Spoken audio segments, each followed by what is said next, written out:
Mike, ich treffe.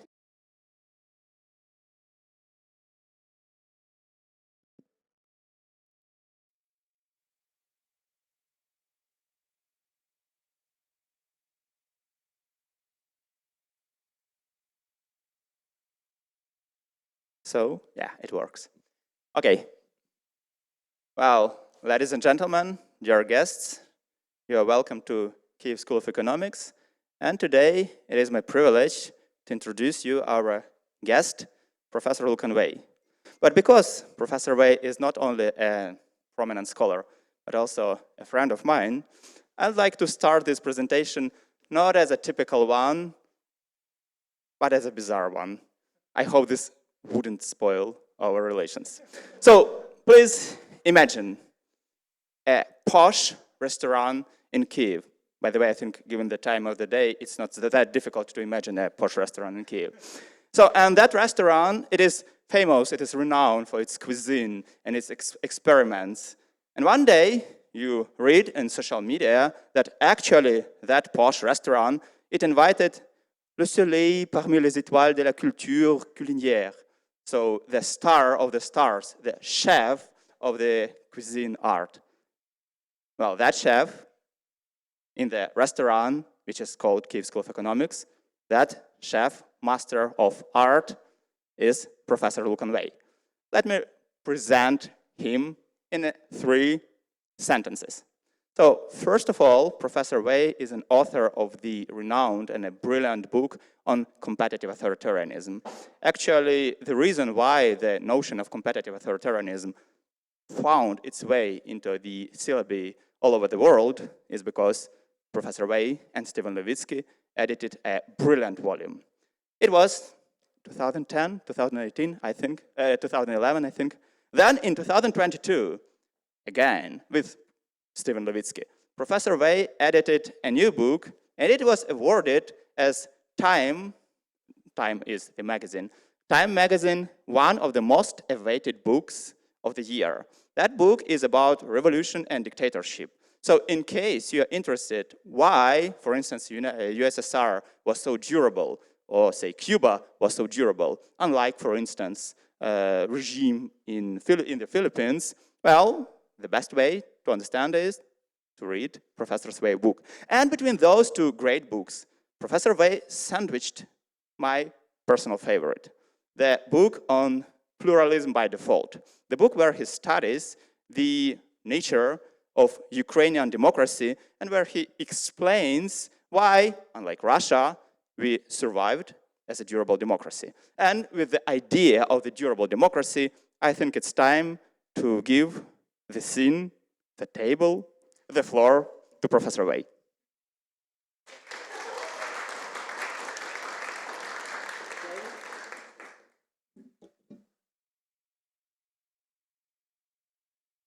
I will stand up. So thank you so much, Professor Gomza. It's such a pleasure to be here. I was last here in 2018. It's been a very long time. So today I'm going to talk about a new book that I'm writing with my co-author, Levitsky.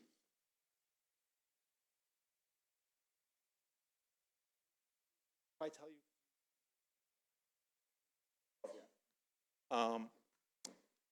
So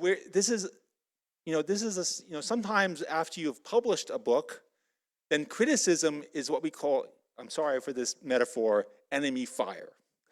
I know that's not nice in this environment, but it means I have to defend my book because I've already published it.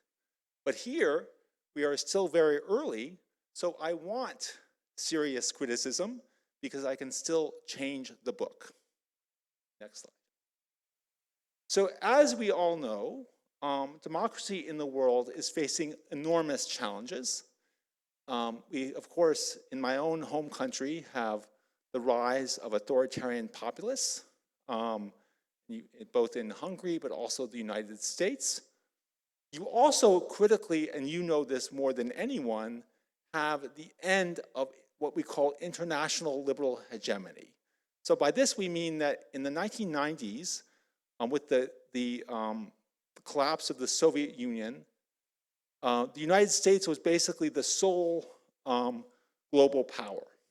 And this contributed to a dramatic expansion of democracy. But now, that hegemony obviously does not exist. And so with that, you might expect a dramatic decline in the number of democracies. So let's see what the record shows. Next. So this is the number of democracies and autocracies since 1950. And as you can see, the number of democracies increased dramatically after the end of the Cold War, from about 35 or so in 1975 to about 90 in 2000. But does anybody see a dramatic decline? Maybe it's because I am jet lagged, I do not see it. It looks to me more like a flat line. And indeed, even after the 2008 financial crisis, the number of democracies in the world has remained roughly the same. Now, of course, this does not take into account certain things. First of all, a lot of those democracies that have declined are larger, like India. And of course, countries like my own home country, the United States, which is still a democracy, is obviously in crisis. If you want to hear about that, I'm going to talk about that. Ukrainsko mовою четвер. But anyways, and so here we see not just the fact that you still see fairly stable number of democracies, but most of what we call the third wave, those are democracies countries that became democratic between 1975 and 2000. 75% of those remain democratic today. This includes countries like South Africa, South Korea, Poland, and Romania, and others. So this is clearly an era of democratic crisis, but it is also at the same time an era of remarkable democratic resilience. As I said, 75% of the third wave is democratic. Who is this? Ceausescu. Никто не ожидал. No one expected, I don't want to speak in the okupanska mova, so I'm afraid every time I think it's Ukrainian, it's always Russian.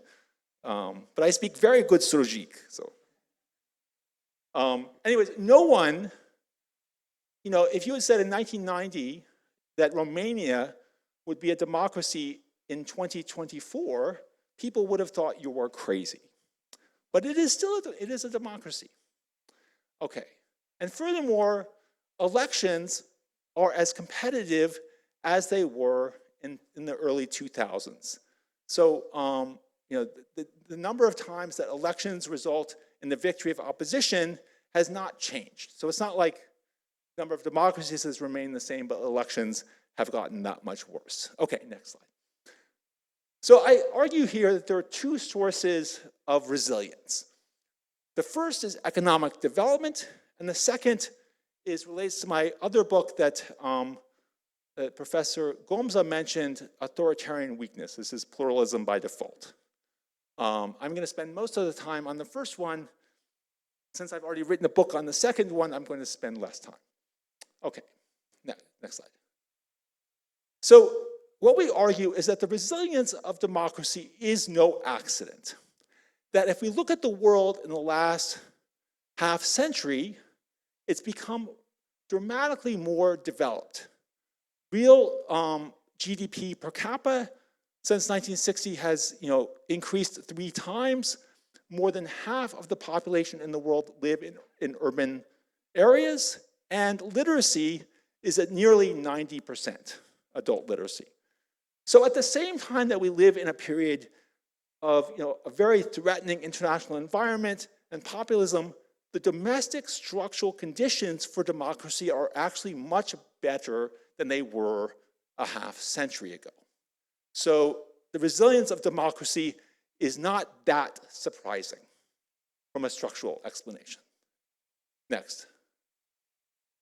And indeed, economic development, as any student politologia znає, is, the more rich, the more urbanized a country is, the more likely it is to be democratic. And indeed, there's a remarkable correlation between levels of income, excluding oil countries, and democracy. So these numbers hold in 2023.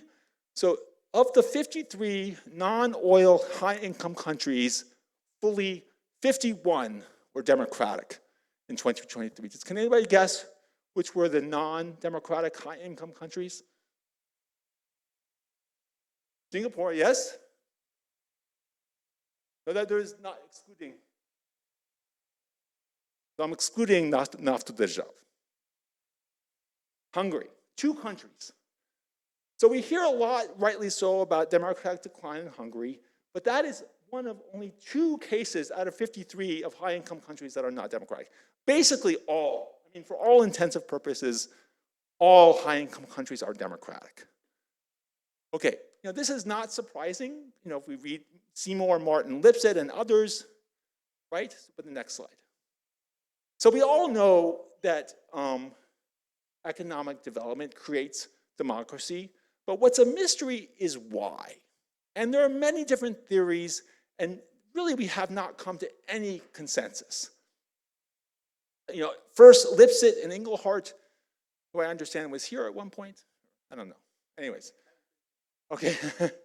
Argue that economic development creates, democratic values. Most theories focus on material interests. Some, such as Bosch, argue that economic development creates economic equality, which makes democracy less threatening for the rich, who will have to pay fewer taxes if there's redistribution, because there's not high inequality. Others, such as Reuschmeyer, Stevens, argue that industrialization creates the rise of a working class who has an inherent interest in democracy.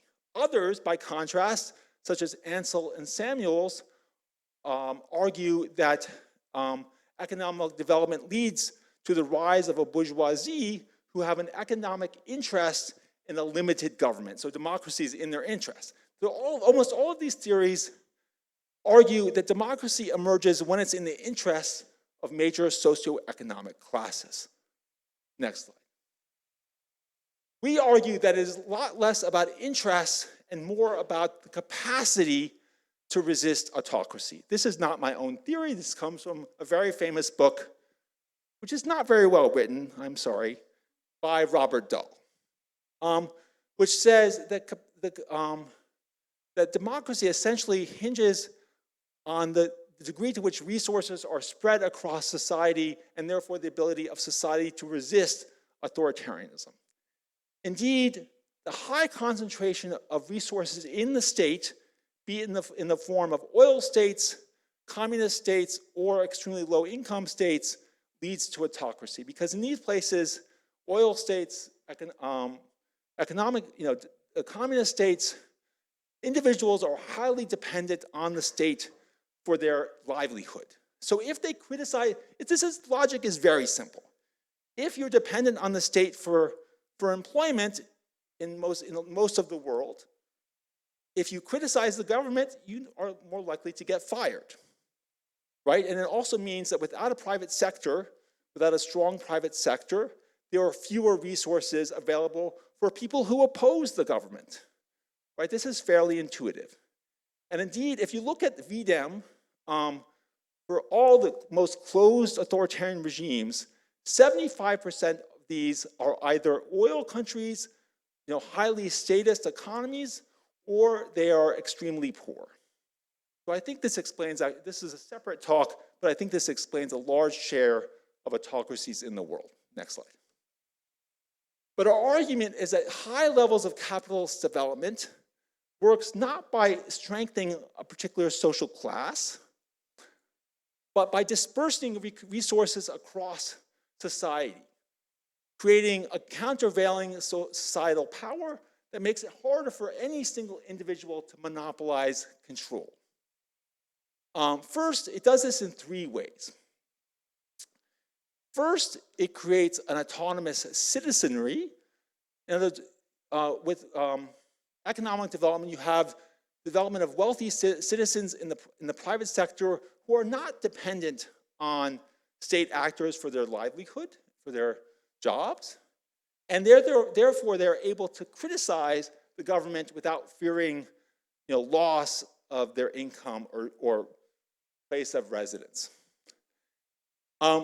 Second, as this is well established in the literature, economic development increases the capacity for collective mobilization.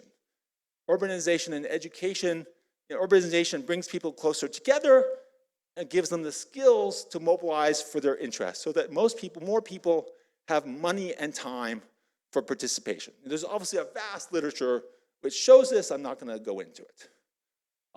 Finally, all of this creates a dense organizational landscape, sort of civil society, opposition parties, and this is because there's simply money around to fund opposition and civil society. So those basically, so it's not about economic interest, it's about the capacity of society to resist authoritarianism. This is a picture of democratic demonstrations in South Korea in 1987. Okay, next slide. So capitalist, high levels of capitalist development, rich capitalists, create democracy in two ways. The first is that it's more likely to lead to democratic transition. You have more resources and activists for opposition mobilization, and this basically transitions occur in two ways, either through force, through pure mobilization, as in South Korea in the 1980s, Poland, and then South Africa, where you have a middle class and a business sector that's independent from the state, and this pushes for democracy. Second, you have electoral transitions. So in Mexico, economic development created a large middle class business sector which was able to defeat the ruling PRI in elections in 2000. This happened in Taiwan as well. So the first thing is it leads to the democratic transition. This is not true in all cases. As Adam Jaworski has noted, transitions often happen for totally random reasons, like the death of a leader or the fact that the general secretary decides in the Soviet Union decides that he doesn't want to send troops into Eastern Europe. So these are, the transitions happen for many, случайные. Is that Russian? Is that Kopansky? Vypadkový. Я вибачаюсь. So economic development also makes it more likely for democratic survival. First, a rich opposition is harder to co-opt. So studies of Africa, like places like Senegal, show that many of the opposition parties are quite poor, and so because there's not a strong private sector, so it's quite easy for dictators to just buy off and co-opt opposition parties. So oftentimes opposition parties are created in Africa not for power, but as a way of sort of basically leveraging and the autocrat to buy them off. So they're not real opposition. But if the opposition has its own access to resources, it is harder to do this, right? Second, a more mobilized society is harder to repress. If you have activists and the like, it's more costly to crack it down on them. Finally, a stronger, more resourced opposition is harder to defeat at elections. So dictators have a hard time winning even semi-free elections. So this part, this is well researched. This part on survival is something that I think there's less research, and I'm sort of focusing. This is still very much of a work in progress. I'm still focusing a lot on, and sort of looking at the ways in which, for example, in Romania, in the early 1990s, opposition had access to no resources. However, by the 2010s, it was almost as well resourced as the ex-regime party. Okay, next slide.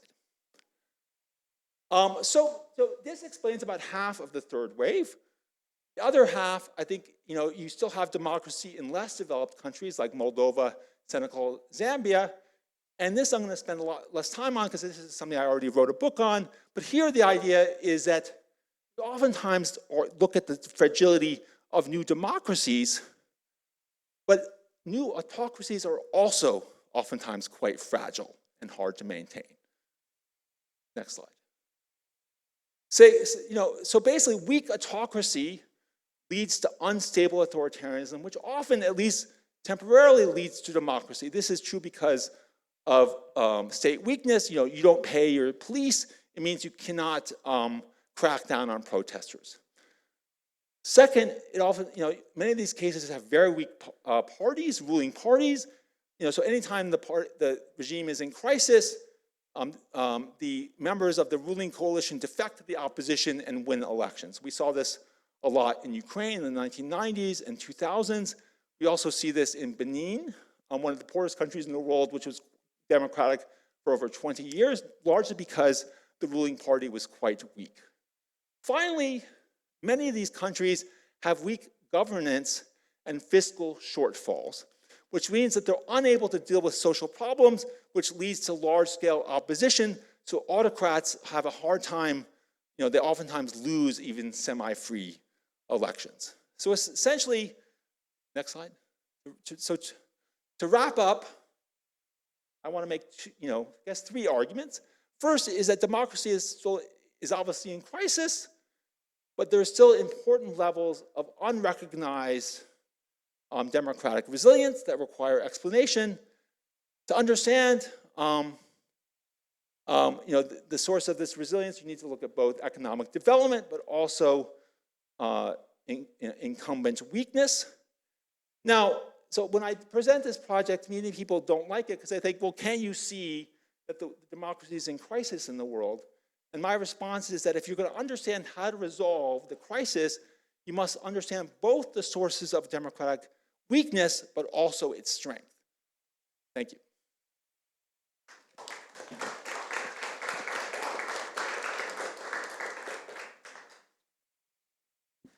Wow. After this brilliant presentation, I think we can either start with collecting questions from the audience, or we can start with me. I think I'm not going to usurp this microphone. We are eager to share, and I see that Professor Umland is the first one to strike the ball. So, please. Yeah, I mean, my question is maybe pretty stupid, but why is democracy in crisis then at all? Shouldn't it be flourishing? And maybe you said it at the beginning and I didn't catch it, but the logic of the argument would seem to suggest that it should have been further going up, shouldn't it? Or okay, it leveled out, but it didn't rise any further. Would you also make then an economic argument that? Yeah.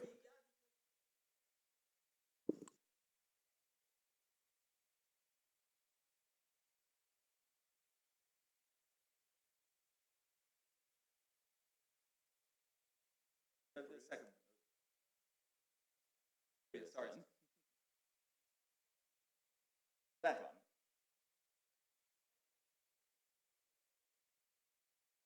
They're back. Sorry. Okay, yeah. Okay. I mean, basically, I can wish that the rest of the world would have the structural conditions, but they simply don't. It's not my fault, I'm joking, that, there's no reason, social scientists, there's no reason why most of these countries, that social scientists would consider that they should be democracies. So there's no reason why democracy should inherently constantly rise, right? I mean, I would like it to, but, there's no reason. I mean, basically,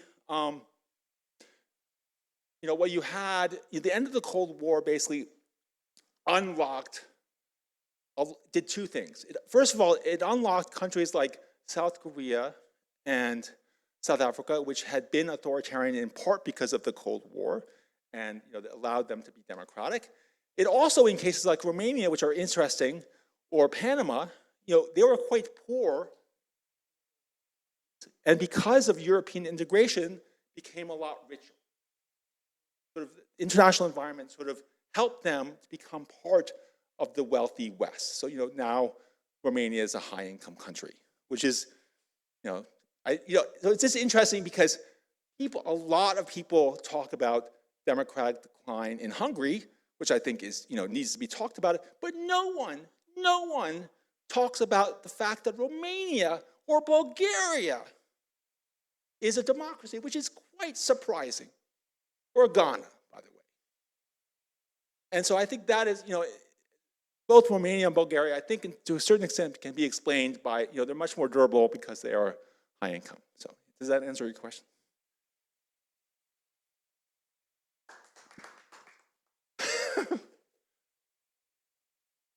Okay, thank you. My question is basically that isn't there a conflict between liberalism and democracy inherently? Because if anyone here worked in a corporate environment, there comes a point in every company's kind of life cycle where the whip becomes more effective than the pizza party. And we see this. I feel like this might be one of the main reasons you will be talking about on Thursday about democratic decline, is that liberalism comes in the way of democracy, profits comes in the way of democratic process. Isn't there this inherent conflict? No. I believe so. Not at all. I mean, I will talk about that on Thursday, but a couple of things. First of all, it is true, anybody who knows Cold War history knows that big business oftentimes supported autocracies. In South Korea, in Latin America, I am not arguing that the bourgeoisie or any capitalists necessarily support democracy. In fact, part of the problem with a class-based argument is that empirically it's all over the place. So Reuschmeyer, Stevens, and Stevens argue that the working class always supports democracy. The working class did support democracy in South Korea, it supported it in Poland, it has supported it in South Africa. It did not support democracy in the middle of the 20th century in Argentina or Mexico. Similarly, others argue that the bourgeoisie supports democracy. Well, it did support democracy in the United Kingdom in the 19th century, but it obviously did not support democracy in Egypt in 2013 or Germany in the 1930s. So individual classes are all over the place. You cannot make a single prediction that one particular class will support democracy or not. However, so it's not capitalists who create democracy, it's capitalism, the system of capitalism that promotes democracy by spreading resources across different groups and by creating actors with money who have autonomy from the state and therefore are less vulnerable to pressure from dictators. A second question is, I actually, don't think, this is going to be more controversial, that neoliberalism or inequality is the cause of democratic crisis in the United States or Europe. But I'm happy to talk about, that's what I'm talking about on Thursday, but you can hear me talking about it in English now. But so I actually don't see, tell me more. Maybe there's a contradiction that I don't see. The contradictions that you don't see. Yeah. Very well. I don't quite remember. It actually goes back to the seminar lecture we had with Professor Gomza. I don't remember which scientist developed this theory, but the theory is basically that a democracy is not stable if it has both a democratic part and a liberal liberal economy part, unless it also has a welfare state. And the welfare state is a necessary part of a stable democracy. Okay. If the welfare state disintegrates, like we saw, the democracy itself suffers. Let me just pinpoint the author whom Maxim is citing. It is Atsera and Bosch, their idea of impossible trilemma. Okay, well, that's easy to answer. Okay. A lot of people say that democracy, the democratic stability in Europe was founded on a class compromise between the working class and capitalists, which led to stable democracy in places like Germany, in contrast to the interwar years. So that ended in the 1980s. This is here. This is when the class compromise ended. This is when you have neoliberalism. Look at this. Does neoliberalism hurt democracy? You know, the 1990s were the height. So I get very excited. I start screaming, and you know, Putin's going to hear me. You know, this is the height of neoliberalism. You know, if neoliberalism was so bad for democracy, why do you see this? Maybe because those are only correlations, not causation. So, right. So that's why I tried, most of my books, I'm not a statistician, is about showing the actual causal mechanism. And so that's that it disperses resources and makes it harder for anybody to monopolize control. And in fact, if you look at research in Africa, you know, I was here in the 1990s working for the World Bank. And like any good lefty 20-year-old, I was opposed to structural adjustment. In fact, what we've seen is at the end of the parastatals in Africa, dramatically increased the power of opposition for a stunningly simple reason. That if you're a parastatal, does everybody know what a parastatal is? If you're kind of a quasi-state company, you depend on the goodwill of the dictator for money. But if you are privatized, you have a lot more autonomy from the government, and therefore you are in a position to finance opposition. So, you know, structural adjustment by the IMF created a lot of negative social, you know, conditions. But it also, I think, and this is students of Africa show, that it also created a lot of conditions for democracy. We have plenty of questions there, so now I've gotten you. Thank you for the lecture. So you concentrated on the third wave democracies. Yes. And when we talk about the previous waves, can we apply the same argument? Because, for example, Weimar Germany was a country with autonomous citizenry, capacity for collective mobilization, dense organizational landscape, as well as some other countries that had authoritarian setbacks. And generally, I have two questions. How this argument and these factors this nexus of development and democracy can be applied to the previous waves of democratization and autocratization? And if not so, what is so unique in the third wave that makes it possible? I mean, I think it can be applied very much. You know, I think. But Weimar Germany, there is like. So no, okay. So you are right. I mean, so I have presented the cartoon version of the argument, by which I mean this very simplistic version. But any social science argument is probabilistic. So Germany in the 1930s is a hugely important case, but it is one case. That's what I would say. And if you look at sort of, you know, and so I think, but the point you raise is that, yes, sometimes, you know, civil society, you know, economic development creates civil society. There was obviously a very strong civil society in Weimar Germany, but it also can lead to sort of bad civil society, right? Kind of what you're talking about. I still think on balance, the dispersion of resources across society under capitalist development is still more propitious, more good environment for democracy than its opposite, than non-capitalist development. So the issue is that, you know, surely there are some capitalist states, you know, Singapore, which are non-democratic, you know, Germany in the 1930s, which are non-democratic, but still the chances of it being a democracy are still much higher than if it were state-controlled. That's my point. And yeah. Okay, thank you. we can just mention, refer to the classical article by Sherry Berman, Yes. where she points to the problems with the vibrant civil society in Weimar. Yeah.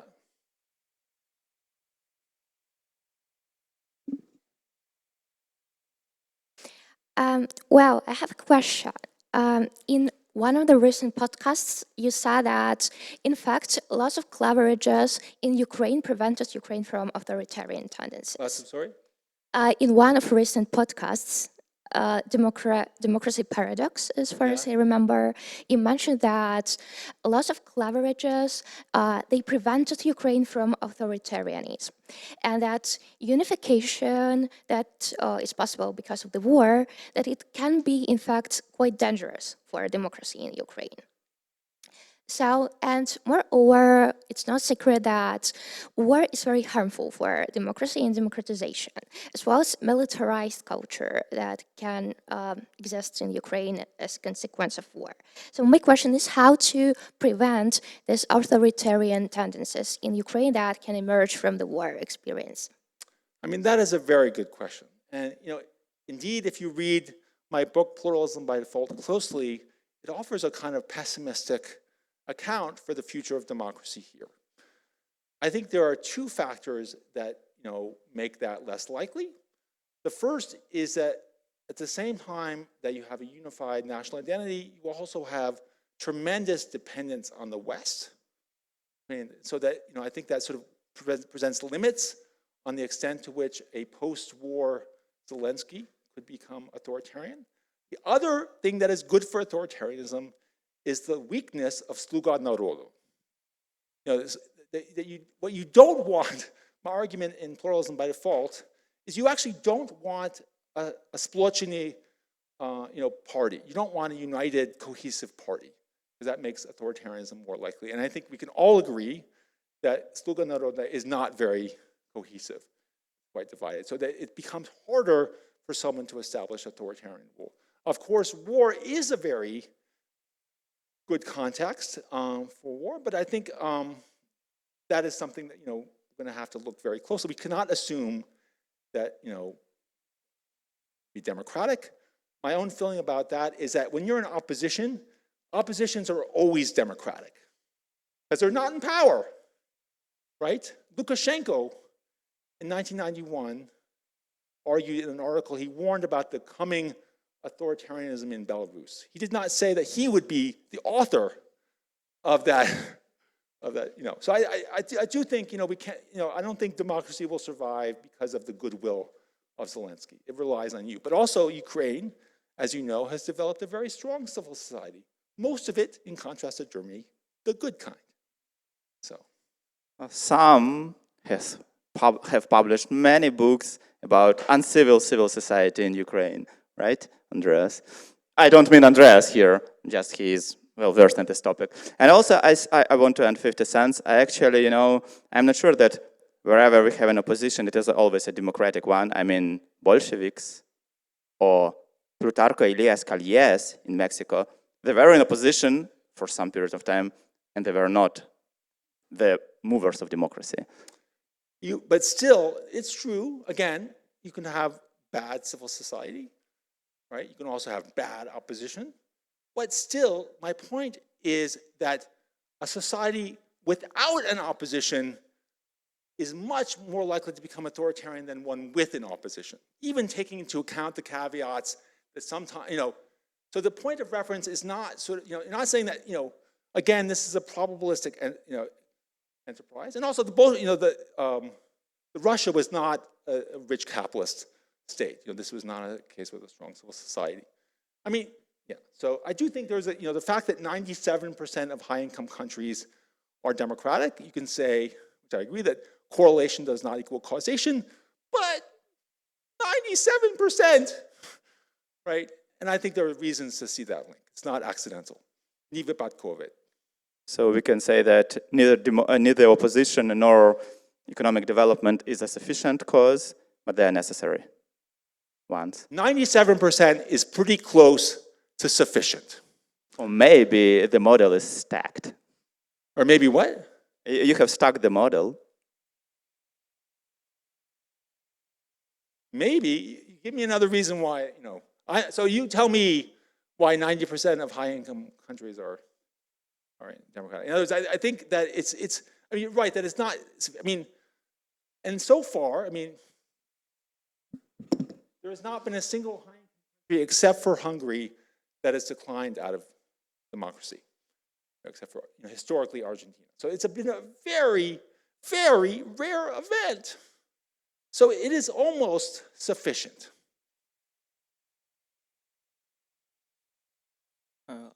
Hello, thank you for your lecture and insightful ideas. I have a question, and what do you think, how can or should maybe society sustain the resilience of democracy in times of fakes, disinformation, and other challenges connected with the digital age and digitalization maybe of our social sphere? Yeah, no, that's a really good question. I mean, you know, one of the things which I'm not sure we'll deal with in the book, but, you know, is sort of what are you looking at, the sort of information revolution, right? So I think overall, the information revolution, you know, digital sort of online stuff has been a net negative for developed democracies because it's weakened mainstream media, sort of fact-based media like the New York Times, you know, that sort of, you know, now it's a kind of free-for-all of disinformation. So I think that is true. So, you know, this it's not, you know, and you do have, so, you know, I have again presented a very cartoon version of the argument that I think works in the vast majority of cases, but there are other sort of caveats, and one of them is this, right? Nevertheless, so for the United States, you know, the digital media was almost surely a net negative for democracy because it sort of reduced, you know, the power of these important institutions like the media, right? But for other developing countries that didn't already have this existing media infrastructure, it was clearly, I think, a net positive. That suddenly now, it was just, you know, I remember this during the Orange Revolution. As much as Kuchma or Yanukovych tried to hide information about the stolen election, the internet basically gave that information across society. It was just basically hard for autocrats to keep the population in the dark, and I think that's very much the case. But you also saw that with Iran, where, you know, news about the killing of you know, was spread very quickly. It's just, you know, I think, so the impact of digital media is just contradictory. Thank you. Now, I'll ask two questions, and Yes. I hope that those questions could help you to, you know, improve your argument, broaden the perspective, and there are two of them. So you mentioned that the number of democracies, it hasn't dwindled much. But what about the type of democracy? I mean, we have consolidated democracies, non-consolidated democracies, and maybe we have the same amount of democracies, but much of them are non-consolidated. So the quality of democracy might have dwindled. How about that? Maybe you should include like types of democracies into the model. After all, just to finish the question, the United States are officially a non-consolidated democracy since 2019. So the United States is clearly a non-consolidated democracy. So I hate that term. I don't know what I mean. Clearly, if the concept of consolidation existed, it should have obviously applied to the United States, which is both the richest and oldest democracy. I'm going to talk about this on Thursday. So, you know, I think if you go forward to the theory part, the doll, yeah. So my argument, basically, the theory of my argument sort of says that it's going to be, that the dispersion of resources is going to, you know, undermine the concentration of power. But none of this, as you've noted, you know, guards against something else, another danger, which is the rise of extremism. So, but it does mean, and this I'll talk about more on Thursday, that it's very unlikely that the United States will become a Putin-style autocracy. It's much more likely that you're going to see instability. So autocracy is not the outcome in the United States; it's instability. And I don't want to. You won't come to my talk. So. Okay, thank you. And the second question is actually somehow relates to what Maxim was trying to ask, because let's ponder over the deindustrialization and the production relocation from the West to China and India. I mean, when you have nothing to produce, when your workers have no place to work, how does it augur, good or bad, for the deconcentration of wealth in the society? Well, I think that, you know, there's no reason to say that work in the service sector creates less democracy than work in industrial plants, right? You know, nothing in this theory says that, you know, the the sector is important. I mean, you know, there has been deindustrialization and weakening of unions, there has been. So this is, again, more complicated, but still the resources are still much more dispersed than in, say, Russia, which has a middle class that is entirely based on state employment, right? So I still think, you know, even with deindustrialization, you still have an enormous dispersion of resources more than in sort of less developed cases. But the whole economy cannot be founded solely on the third sector. I mean, you have to get goods from somewhere. You cannot just sell them and go into digital finance. Well, here you are going outside of my expertise. I do not, I mean, we've had, you know, over a generation of deindustrialization. I still go to the United States. It is still a very rich country. Why exactly that is the case, that is for someone here in KSC to tell me. But, you know, I think it's this, you know, I mean, I think the other question, which I can answer, you know, more easily, is why hasn't, you know, capitalism in China created forces for democracy? And that's because it's state-controlled, which is very much fits with my theory. Okay, thank you. I'm here, Lukon. Actually, I also wanted to ask about like quality of governance. I will just choose a bit different angle. So the graph you showed before showed that, you know, since 1990s we seen a sharp increase of the number of democracies. And what about like quality of democracy, but through the lens of, you know, good governance, transparency? Have we seen like a rise in it? I don't know. I don't know. I mean, I think probably with the internet, you have more transparency, but that is really you know, I am answering, I think, a quite important question, but I don't, you know, I don't know. I think I mean, certainly the quality of democracy in the United States has declined dramatically, and again, you know, I think there are sort of reasons for that, which do not have to do with neoliberalism and inequality, but you know, I think that's clearly the case. In other countries, I just don't know. We just don't know. I mean, I don't know. Okay. What do you think? And just another Yeah. question. So, you know, several, you know, big part of this presentation was dedicated how growth, economic growth is like kind of prerequisite for democracy, for the stable democracy. Not economic growth, levels of economic development. Levels of economic development, thank you. So, but in general, how do we fit like India, Turkey in this discussion? Like they've been having, you know, they've transitioned economically. They already done some transition, and they, you know, like were categorized at different stages like democracy. But, you know, in India, Modi is already 10 years in power, might continue like his incumbency. So per information we received today, they are going to, you know, transition again to democracy, in your opinion, or they can stuck in this kind of hybrid democracy or in this kind of, or slide into authoritarianism? So India, of course, is a lower middle income country. So that does, you know, India was the outlier. So that does not really affect it by my argument. He is upper, you know, middle income.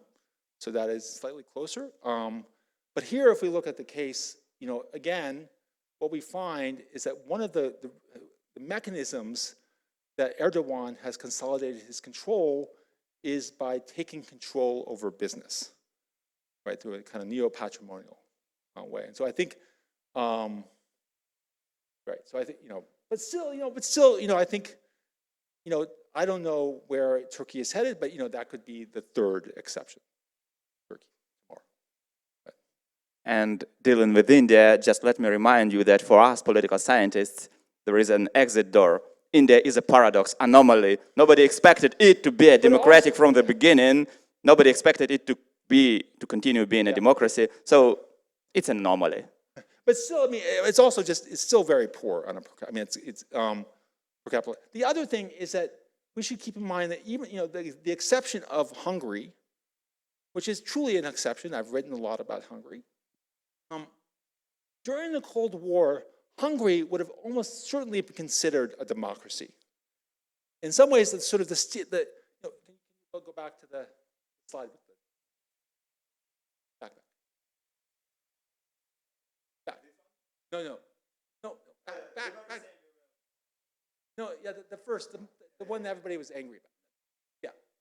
So it's not just the democracies have increased, but the standards for what people consider democracy have become more strict, right? Because there's more information, because, so in the Cold War, we were just happy that they had elections that were semi-competitive, right? So Japan in the 1950s, I think by today's standards would not be called a democracy. Hungary, by 1950s standards, would have certainly been considered democracy. So in some ways, this underestimates the growth in democracy.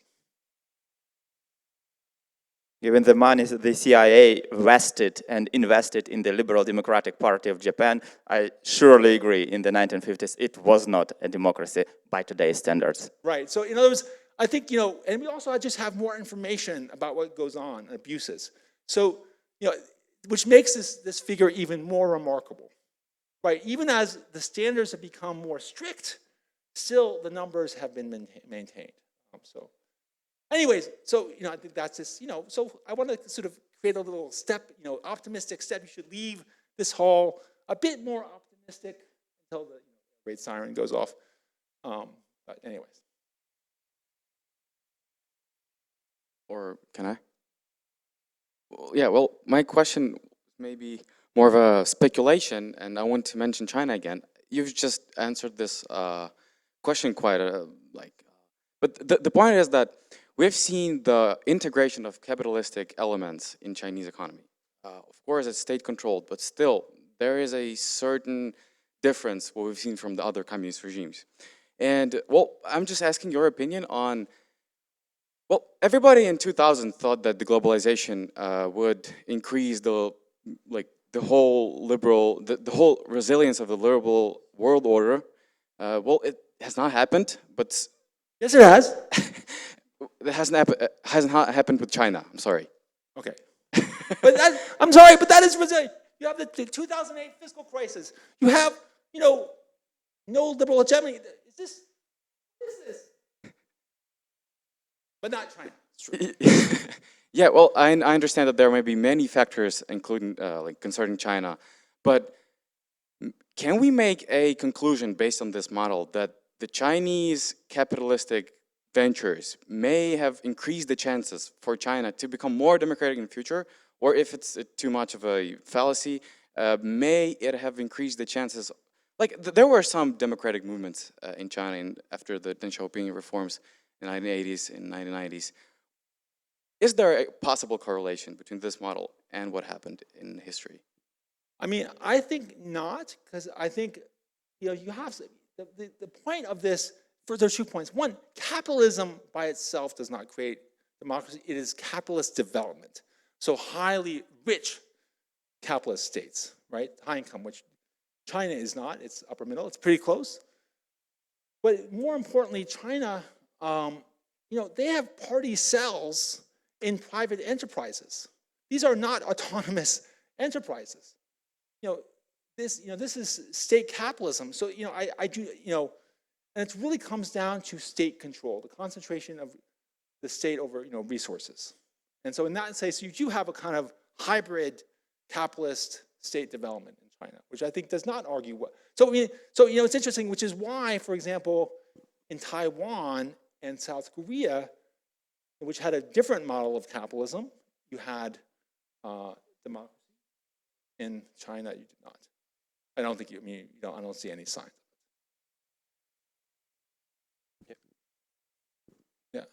Yeah, so thank you. I think in the 90s, the theory of modernization was quite popular, and the view that capitalism will bring democracy to the Eastern Europe, to the third wave democracies. And I think in part it also the modernization theory dictated a pro-liberal policy to Russia, to China, when Harvard scholars went to Russia, developing policy, themselves creating these powerful economies now, creating its own enemies. And shouldn't be in this age, I'm talking about policy perspective of this, because I think a lot of academic views turn out in the policy, international policy, domestic policy, and shouldn't we, in this age of crisis, take democracy not as granted, as assured by capitalism, but as something in danger, focus more on its weaknesses, not strengths? Well, again, I mean, that's one argument, but I don't see how you maintain democracy if you don't understand why it's resilient in the first place. I think you have to look at both. Right? Almost everybody has looked at its weaknesses. There are mountains of books on effing populism. Sorry. It's an important topic, but there's already a lot there. And it's, I'm not under my own country, my Родной country, America is in trouble. So of course I am deeply worried. And what all of you should be doing is calling your Ukrainian friends in Michigan and in Ohio and telling them that they should not vote for Trump. So you, in your power, some of you probably have, relatives in the Midwest. So what are you doing? Go call them now. Because, a lot is at stake in the next election in the United States, especially here, obviously.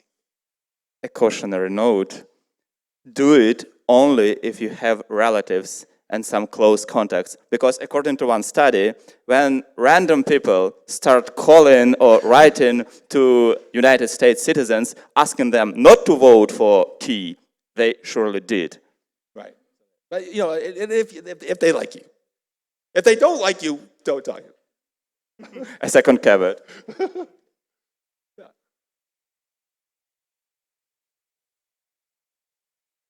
Yeah, Mikhailo, come on. Thank you for the lecture. I will have two questions. Yes. One is more rather clarifying. Can you indicate the source of data about the number of autocracies and democracies? And can you explain the criteria for defining some specific case as democracy or autocracy? Right. So this comes from VDEM, which has two categories, liberal democracy and electoral. It has actually four categories: liberal democracy, electoral democracy, electoral autocracy, closed autocracy. So these are all the liberal and electoral democracies, the blue, the red, or the closed or electoral autocracies. And there are a lot of problems with VDEM, but it's simply the better that's out there. For example, this line, for some reason, includes Malaysia, which is coded by VDEM as an electoral autocracy. There is no reason, anybody who knows Malaysia, does anybody know Malaysia? It's had 3 democratic turnovers since 2018. It is clearly a democracy. So, but you have to take the data as it is. You can't just change one case. So anyways, and also what do we mean? We mean free and fair elections, free media, and the ability to criticize the government without punishment by the government. And my second question will be revolved around the core argument of your forthcoming book. Does the economic development will be the main core argument of prediction of the democracy in your book? And why I ask this, because the other book of your co-author, How Democracies Die, it is more concentrated on the factors like gatekeeping role of political parties and the institutional forbearance employed by them. But in this book, How Democracies Die, surprisingly, the level of economic development is not the central argument. Can you explain whether these factors will somehow have the connection in this forthcoming book? They won't. So it's interesting. Stephen Levitsky, my co-author, you should the title of the book is How Democracies Die. It is not Democracies Have Died. So everybody is always shocked when he comes and he presents this argument because he says, you wrote the book, How Democracies Die. But he's like, well, I didn't say that they did die. I said, this is how it would happen. So I think, the factors that he talks about, the guardrails, the democratization of the primary system are hugely important in explaining the crisis of democracy in the United States. But I think, again, this is, as I'll talk about more on Thursday, the result of that crisis is very unlikely for these reasons to lead to any kind of stable autocracy. What you're much more likely to see is sort of instability.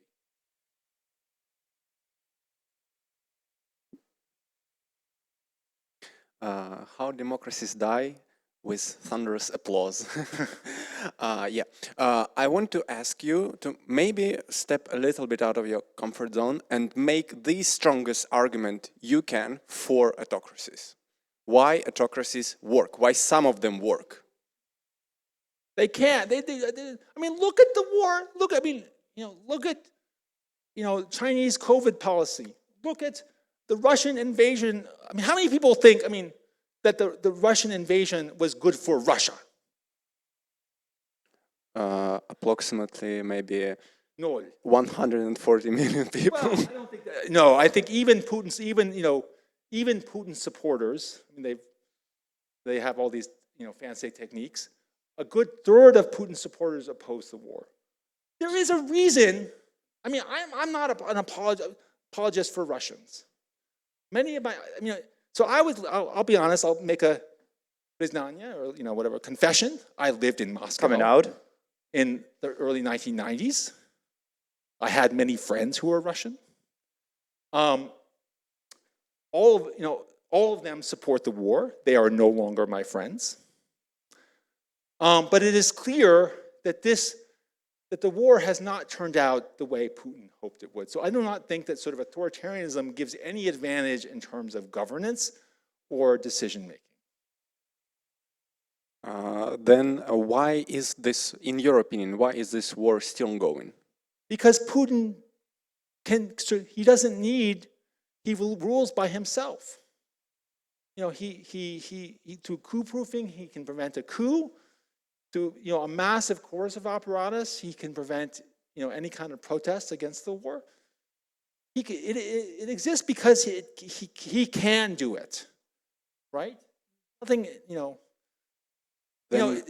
as my book of Revolution and Dictatorship shows, Stalin and Mao made utterly, again, I do not have to convince you of this, disastrous policy decisions.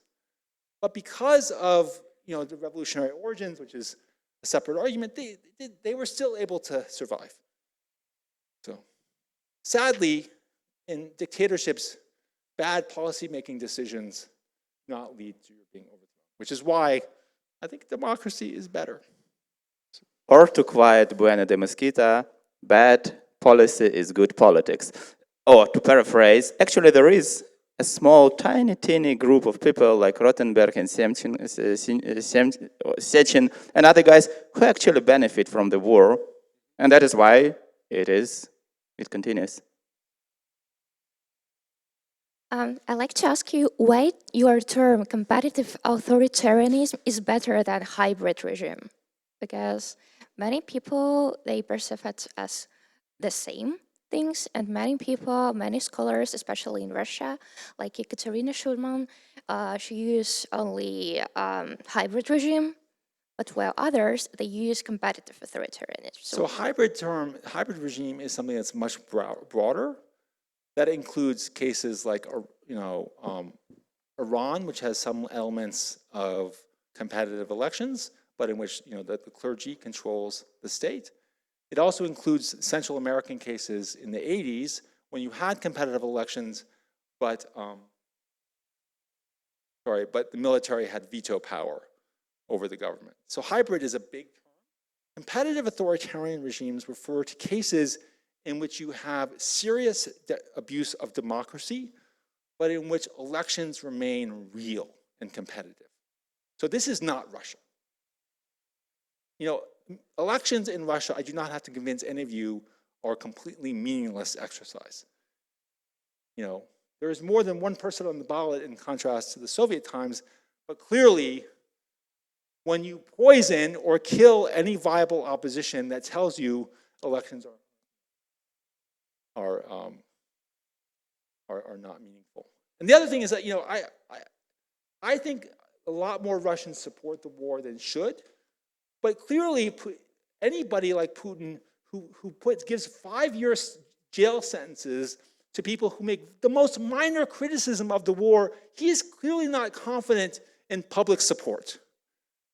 So he is clearly nervous about popular opposition. Otherwise, he wouldn't be, you know, putting in jail that woman who had anti-war slogans on price tags. Forget her name. Right? So this is not someone, you know, who is confident in his public support. So the 80%, you know, I'm not sure what that means. But another, you know, issue, anyways, I can talk about sort of support for Putin, but that's sort of separate question. Okay, thank you. Thank you for your lecture, and we can see now that the world is really divided into two groups. Yes, as we mentioned, the democratic world, like Ukraine, of course, Europe, United States, and on the other hand, we have this authoritarian group, Iran, China, Russia, and we can see that this situation, that this authoritarian country, they are much more faster in taking decisions. For example, if Russia needs drones, they immediately can buy it in Iran or some rockets in North Korea.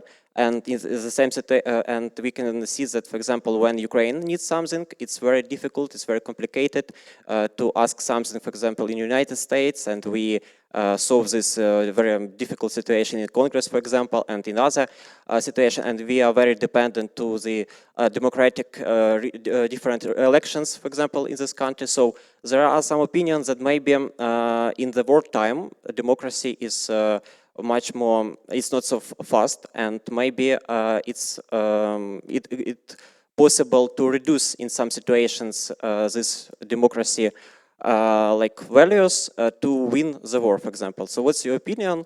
Do we really need take this decision in some situation to win the dictatorship, this authoritarian bloc, or maybe we should still work in this situation, but the same question remains, how we can do this when it's so complicated to have this public opinion, for example, or having this leadership like Orban, for example, and other who uses democratic weakness.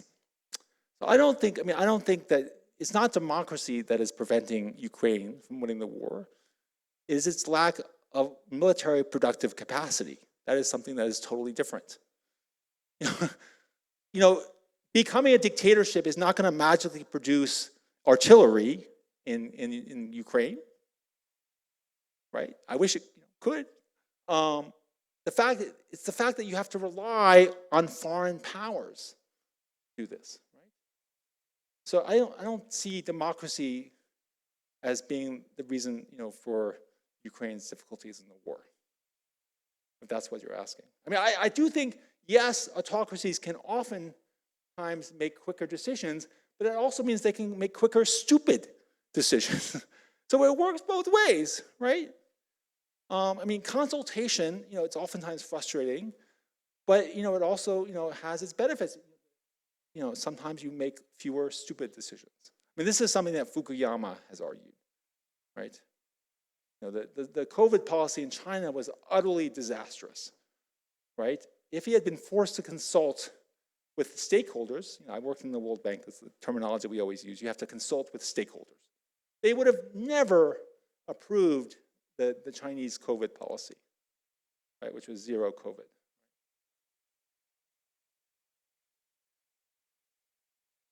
Yeah.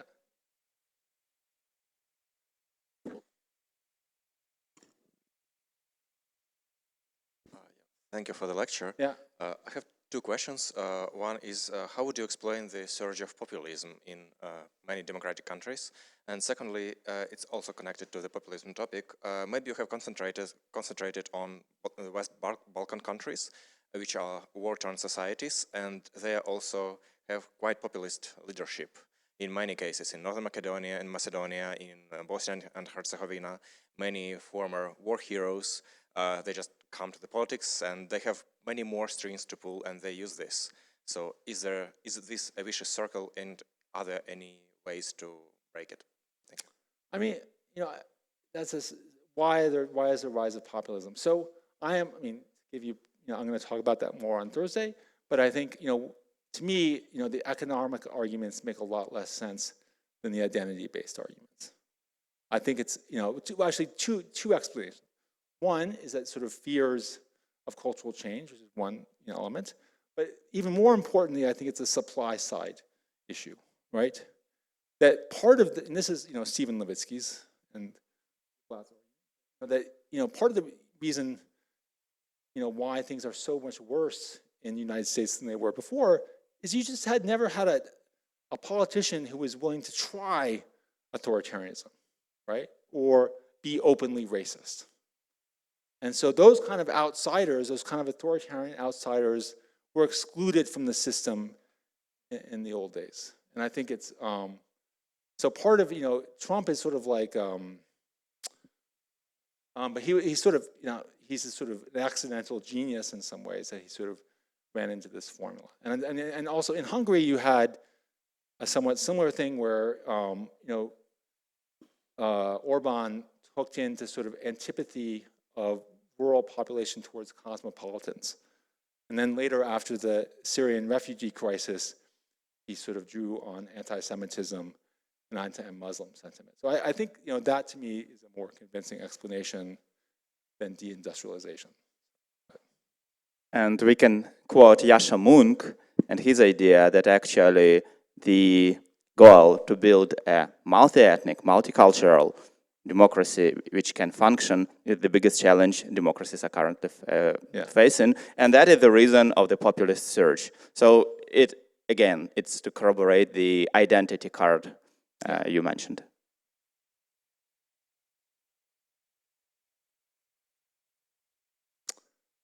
I don't see a connection there, but maybe you do.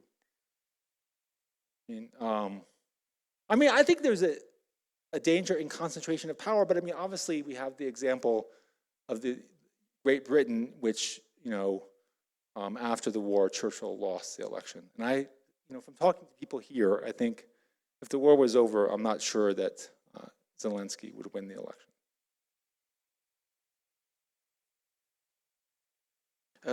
Hi, my name is Victor. I'm KC alumni, and I have a question regarding bureaucracy and role of bureaucracy in both of the regimes, because in democracies and autocracies, in order to politically survive and achieve other political goals, you need functioning bureaucracy. You need the state capacity that helps you. I believe and I observe that in Ukraine, in some parts, we have sort of dysfunctioning bureaucracy in many ways. So the question is, what are the references should we look for? Of course, there is no copy-paste, no recipes from other countries' works elsewhere, but at least, is there any reference that we should look at how to improve the functioning of our bureaucracy? For us, it's the matter of survival. That's a sort of separate question. From my point of view, what's important is that the bureaucracy not be politicized, right? That you have, this is something that Orban has been doing. The term deep state has been used by Orban to basically justify eliminating officials who are not partisans of Fidesz, right? So I think, from my point of view, that's what I worry about. And the reason why I think Trump damaged democracy in the United States was he has tried to politicize the FBI and others, and that's the most dangerous thing. But none of that says, democracy does not give you well-functioning government. It just gives you competitive election and allows you to throw the bums out. And so I don't know, this is not an area of expertise. how do you create an effective bureaucracy? But certainly, civil society, creates accountability and sort of transparency. And I think that on those levels, in terms of transparency, I think Ukraine is probably higher than most. Thank you, Professor, for a great lecture and discussion. My name is Stepan Burko. I'm academic director of law program here at Kyiv School of Economics. I'm not a political scientist, so maybe my question will be stupid. So this slide says resilience of democracy. And I'm really surprised by these numbers, but it seems to me that this shows the resilience of democracies from within the societies. But what about resilience of democracy against the authoritarian regimes that are outside? So do our democracies understand this threat, collective threat of collective authoritarian regimes like Russia, China, Iran, North Korea, and whether they are capable of fighting off this threat? Yeah, that's a very good question. I think though, with a couple of things. The puzzle for me is that this rise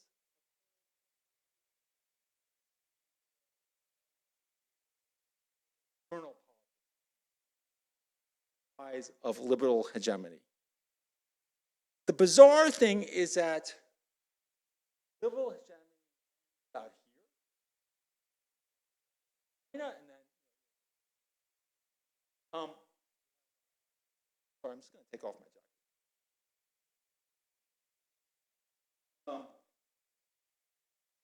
So you have basically, I think most people would agree that the kind of romanticism with the West ended with the Iraq War and the rise of China. But again, you don't see decline. So that's it. And so I think the way I answer that puzzle is that sort of the end of the Cold War was necessary for this opening, the transition. Ultimately, stability was caused by the fact that this led to economic development, which created strong domestic conditions for democracy in places like Romania. So Romania would have never been a democracy without the end of the Cold War, but now it's a democracy not because of foreign intervention, but because of internal factors that basically, capitalist development that spread resources across many different groups such that opposition parties, the Liberal Party, is able to gain resources to challenge other parties in election. If Stepan permits, I actually would like to elaborate on his question and maybe, put it in some more political scientist terms. So what about Black Knights? What about the ability of authoritarian regimes impose the regime change in the neighboring countries in order, to concentrate resources for the loyal ones? So is it a durable solution? Is it a viable strategy for spreading authoritarianism? Wasn't it your question? Again, you have, many more opportunities for Black Knights now than you did in the year 2000, but you just don't see, a rise, the drop in democracy. I think that part of the reason is that autocracy, in contrast to the Soviet Union, which wanted to create societies like its own, communist states abroad, I don't think ultimately Russia or China care all that much whether a country is democratic or authoritarian. What they care about is whether they're pro-Russian, pro or anti-Russian, or pro-Chinese or anti-Chinese. So in the 2000s, Putin was happy to support opposition in Georgia, a big supporter of democracy, right? He doesn't care. He just wants pro-Russian policy. They don't care about regime type. I think that's part of the explanation.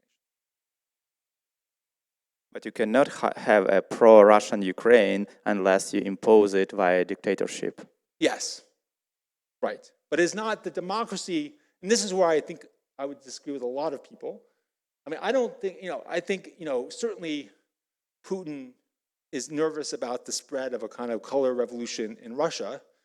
But ultimately, his problem with Ukraine is not that it's democracy per se. But, I'm not his psychologist. I don't know. So you don't agree with Valerie Barnes? Yeah, no, I don't. Okay, for the record. She's very nice, I like her. This is great, so many questions. Yeah, thank you for the presentation. My question is, maybe it's a stupid question, but how democracies can fight autocracies, and what is the best way to do this? Democracies, they should support opposition, give money to them, or weapons for some guerrilla groups. Like recipe. I'm sorry, I didn't understand. Can you just repeat? What is the best way for democracies to fight autocracies? In war, by getting more weapons. No, but not militarily, for example. Sorry? Is there a way to do this not militarily, not fighting the war? Like democracy supports some opposition groups in authoritarian countries. I mean, that's what was tried. I mean, certainly, I think a lot of the work in the 1990s when there was more active democracy promotion, I mean, I think there were efforts, when I was here in 1996, the NDI and the IRI, the International Republic Institute, National Democratic Institute, tried to sort of support parties in Ukraine. I don't think that probably made much of a difference. I mean, I think, I think it can, I think there's, the role to be played by foreign powers is to pressure governments against doing things in an authoritarian manner. So I think there's, some evidence that, I think it was, that sort of, Poroshenko was discouraged from, kind of implementing martial law. I mean, so I think there's a role. That's more the role. Is like, cause I think it's the kind of they can have foreign pressure. It's very hard to create a strong opposition outside. Once again, there is a very nice article. I'm blanking on the name of the author, on her name, because it was definitely a lady, where she shows, using the data, that even if the external player funds a party in a given country, it never promotes the democracy. Because the party must have a reason to exist, and that reason is it gives something to any societal group. When they get money and they don't function as a transmission belt with a part of society, it doesn't help to democracy. Yeah, so in Moscow, I remember because I worked there in 1991, we referred to, there's a whole class of vyezniki, people who were oriented towards the outside, so they were like, "Ya, гражданское общество, дай мне деньги." That did not promote democracy. Yeah. Okay, while micro is transiting to another speaker, I'm here. Thank you. Okay, sorry. Yeah, thanks for your lecture. And as you know, we have not a present neighbor. And my question will be regarding, is there any possibility of democratic transition in Russia?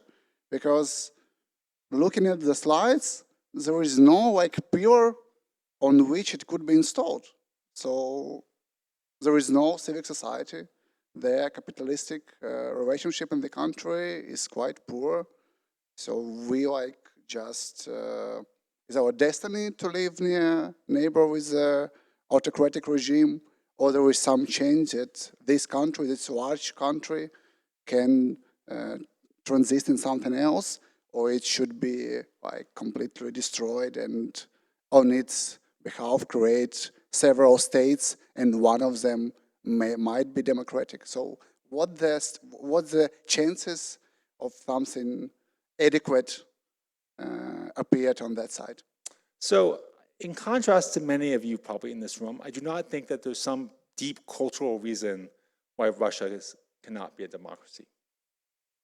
They made cultural arguments about Latin America. They made cultural arguments about a whole sorts of countries that later became democracies in Asia. They said Asian culture, Confucian culture is not consistent with democracy. Taiwan, Japan, South Korea are all democracies. So I don't think there's an inherent reason why Russia cannot be. But there's also, I think there are two things that prevent democracy in Russia. One is a kind of inheritance from the Soviet Union, which has two inheritances. One is a very weak civil society. Two is a very strong coercive apparatus. This combination, I think, makes democracy very hard in Russia. In answer to the question, it's interesting, I've heard a lot about Raspad России. Fantastica. I think that's ridiculous. That's never going to happen. But in civil society, can't race in that situation in Russia because it's oppressed, as you said. Yeah. Because Putin in power, Yeah.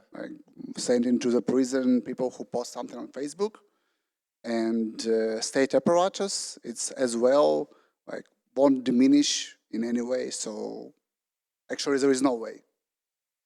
I mean, I wouldn't say there's no way. I mean, I think Russia was pretty close to democracy in the mid 1990s. But certainly not now. It's not obvious. Where it comes from. I think also there's a wonderful book by Rosenfeld called The Autocratic Middle Class.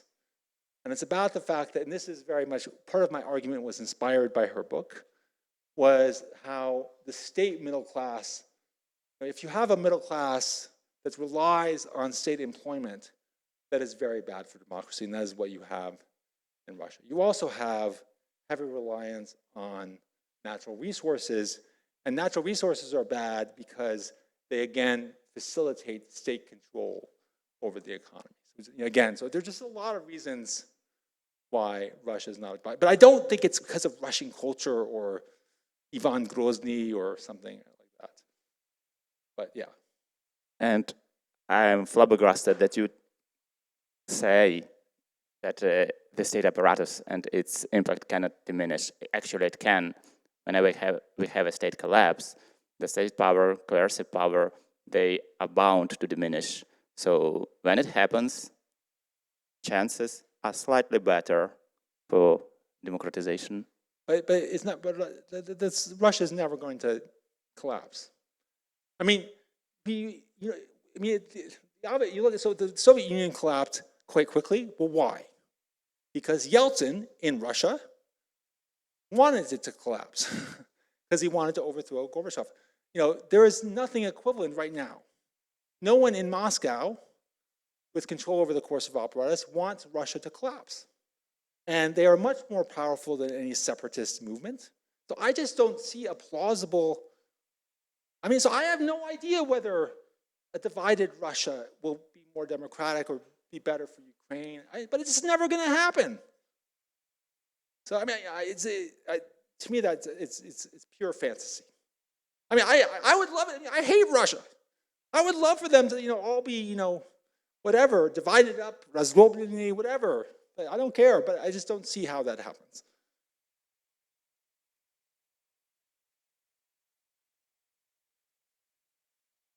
Hi. I'll start with a very short remark and then a very short and simple question. So firstly, as was indicated in the start, the graph now indeed shows that there isn't any democratic decline happening right now, which just at the mere least, judging by the qualitative decline of the American democracy, for example, it's just not the case. So we know that the democracy in the US is just qualitatively declining, as well as some other countries, key countries in the West.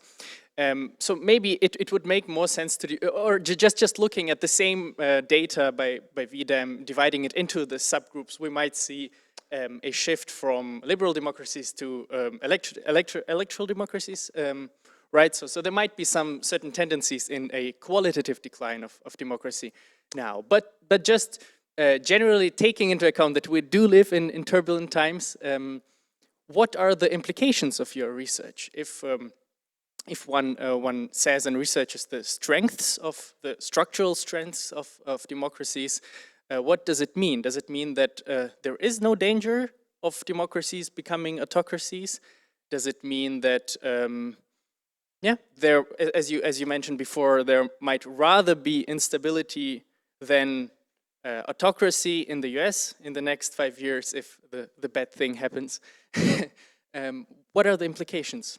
So, I mean, first of all, it's interesting because I'm not the first one to note, obviously the strong connection between, development and democracy.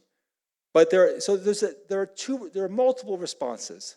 There's the Dan Treisman response, which is to say, oh, what are we worrying about? Look at the, right?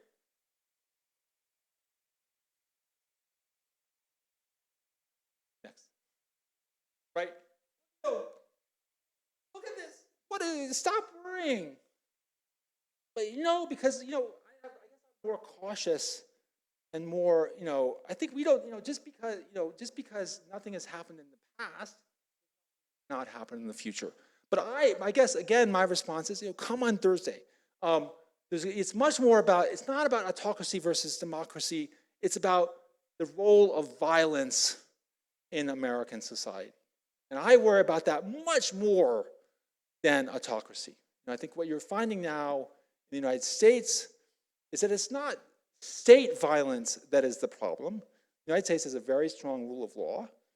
It's just completely unimaginable that Trump could lock up Biden or any Democratic leader because the criminal justice system is very robust in the United States.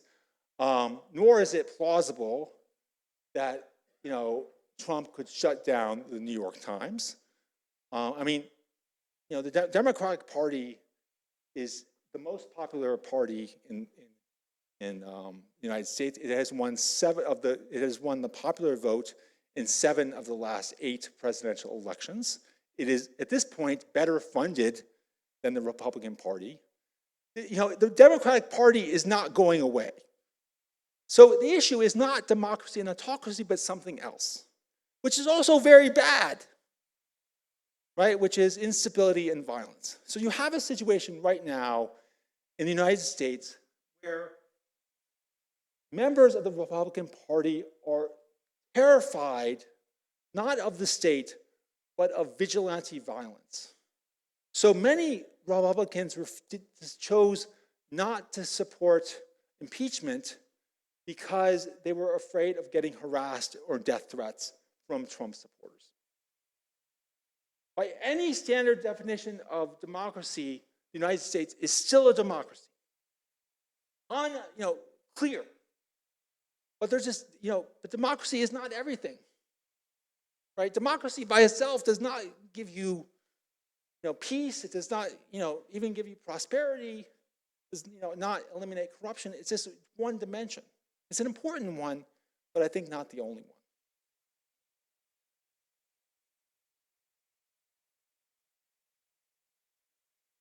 Поки там передають мікрофон. Yeah, and I actually have 2 questions, but I'll ask only one, I guess. You talked about the influence that, of course, it's pretty obvious, the influence that the upcoming elections and the democratic process, whatever is happening in the US, might have a very, very dramatic influence on Ukraine this year and the next year. What is the opposite of that? What influence or what impact? What impact does Ukraine actually have in American electoral process this year? What is the maybe ranked in priority? What is what does Ukraine mean to American elections this year, if any?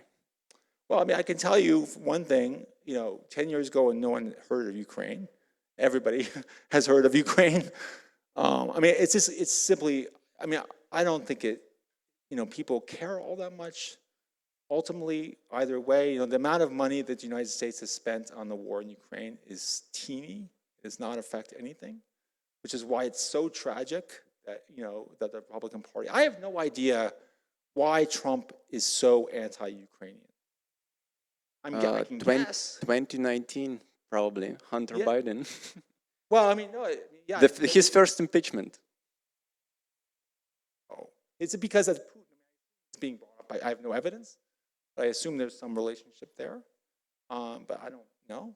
But it is true that for whatever bizarre reason, funding for Ukraine has become a kind of litmus test within the Republican Party for whether you support Trump or not, which is simply fucking awful. I mean, that's all I can say.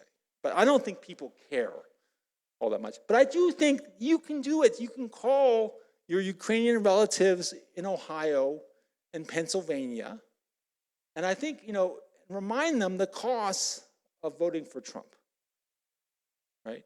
I mean, it's interesting that someone, I think the history of NATO, noted that one of the reasons for the United States' support of NATO was that the sort of Central Europeans mobilized, the vote, and these are all these core swing states. So Ukrainians, lots of Ukrainians. But outside of that, I think people don't care. I wish they did. I care. I'm not exactly talking about the people. I'm talking personally about private citizen Trump. Oh, well, he clearly doesn't like you because he clearly has something going on with Putin. So he hates Ukraine because Putin. But I think you know that. And I don't have any more insight. By the power invested in me with this microphone, this is the very last question. I think we have to give Professor Wei some time for rest, please. Okay. I have, first of all, some introduction. And during many lectures and many public lectures, foreign decision makers or ex-decision makers, they answer to the question, what will be with Russia after the Putin or after the defeat in the war, that it's up to the people of Russia, to the Russian people. They will decide what will be the Russia with the regime and so on. Today we have talked and come to some conclusions that the foreign assistance, some financial assistance to some parties, some authoritarian countries isn't so helpful to change the regime or to become some autocratic countries to be more democratic. And I want just to find out, isn't right, this thesis will be right, that the transition of authoritarian regime to democratic regime is only like an internal process where the society maybe comes to some level of some level of development, some level of economic stability, and then this autocratic society becomes democratic. And can maybe some foreign factors or foreign actors help this society to transform and to transition, or it's like only depends on the society, on the people, and to the structures of their relations? So I think that's an empirical question. I think there's no sort of general rule. Sometimes it's external factors, sometimes it's internal.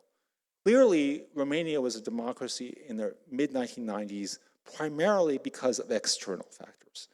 So when Iliescu, in 1993, calls out the miners to beat up the opposition students, European Union stops. And the 1996 election was quite free and fair, in very large part because of foreign pressure. So Eastern Europe, Central Europe in the 1990s, or Slovakia, were clear examples when the external environment mattered. Very, very, very important. Similarly with Dominican Republic in the early 1990s, or Panama in Latin America. But I think. But sometimes it's domestic. I mean, all things equal, I think if you want to be high-income country, that's a more stable source of democracy. But it is not the only source. Well, thank you. I invite everyone to give Professor Wei thunderous applause. Thank you for your time and for a very vehement discussion.